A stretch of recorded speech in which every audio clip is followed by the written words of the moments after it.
الحمد لله والصلاة والسلام على رسول الله وعلى آله وصحبه ومن والاه. ثم أما بعد، عذرا على الانقطاع الذي حصل.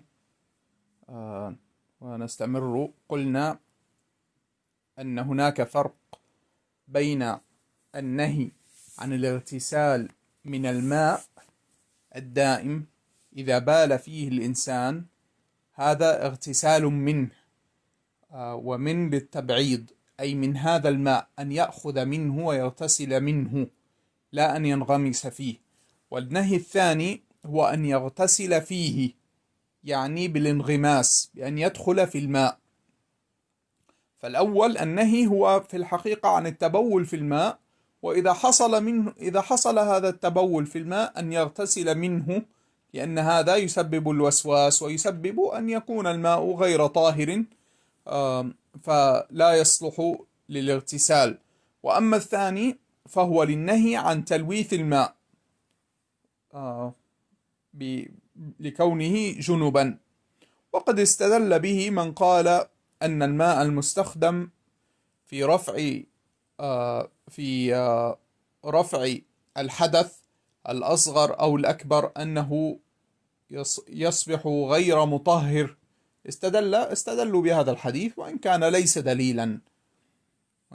دليلا. والراجح أن الماء وإن استخدم، يعني مثلا توضأ الإنسان أو اغتسل فما انفصل عن بدنه من الماء في اغتساله أو في وضوئه، فإن هذا الماء يبقى على حاله، وهو أنه طاهر مطهر، إلا أن يتغير، يعني إلا أن يتغير لونه أو ريحه أو طعمه.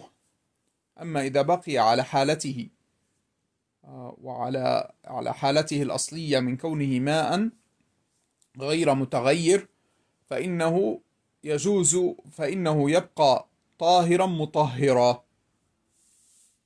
نعم. So this hadith, the first hadith, is a prohibition from using the water to remove the state of impurity, or to remove al-hadath, the state of impurity. Rather, the first hadith is a prohibition to use the water, to urinate in the water, and then use that water. So it's a prohibition to urinate in the water, first of all. But then if it does happen, if the person does urinate in it, he also should not take a bath from that same water. The second hadith is a prohibition against taking a bath in a body of water as to remove the state of impurity, major or minor, to remove the state of impurity, major, to remove the major state of impurity by taking a bath in the water. So the difference is that the first one, to take from that water and use it to take a bath. If the person urinates in the water, then he should not take from it. The second hadith is that a person should not go into that water to take a bath. And the reason is that the first one is to keep it pure and not make it impure. And the second one is to keep it clean, to keep that water clean. Some of the people of knowledge, they use this hadith as an evidence that water that has been used to remove a state of impurity should not be reused to also remove the state of impurity. And they say this has been used already and it cannot be reused.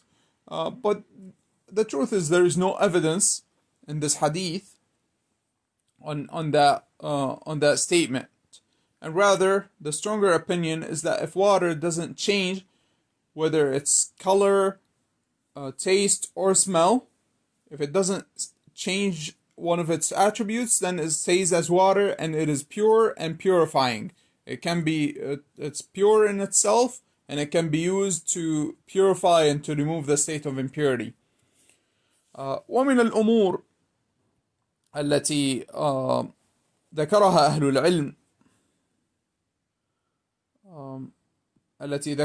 العلم هو أن العلة من هذا النهي في الحقيقة واضحة، أي لأنه يفسد الماء. وعلى هذا قالوا فإن كل ما يفسد الماء الدائم الذي لا يجري فإنه ينهى عنه.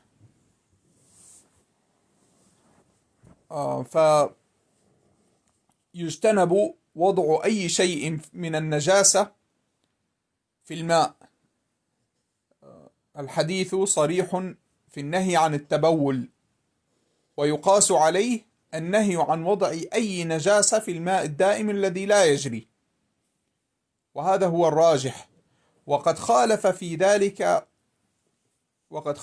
ذلك الظاهرية، فعندهم هم يعطلون القياس أو لا يقولون بالقياس، فيقولون مثلا لو أن إنسانا بال في إناء ثم صب هذا البول في الماء الدائم الذي لا يجري فإنه لا ينهى عنه.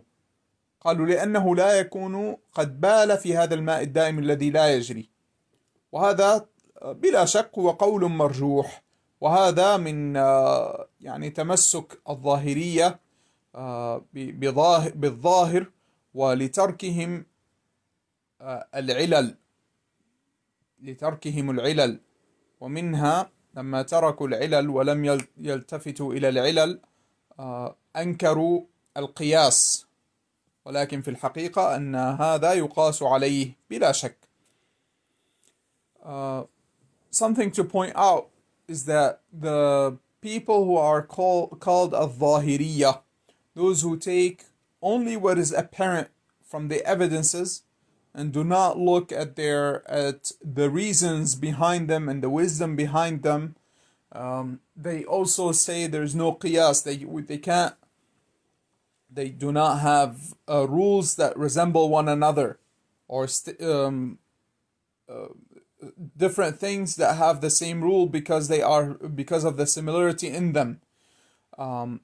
They say this prohibition is merely a prohibition that one should not urinate in a still body of water that doesn't move, and that it has nothing to do with pouring some other form, pouring any impurity into the water other than merely urinating in the water.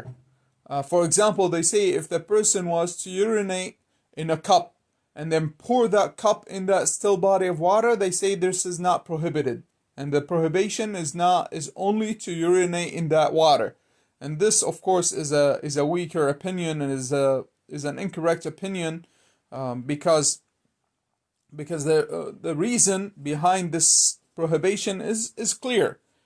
It is to keep the water clean and pure, and therefore this is the weaker, the opinion of al-Zahiriyah is a weaker opinion, and the stronger opinion is that the prohibition is also a prohibition against putting anything that is impure that could change the water or harm the water.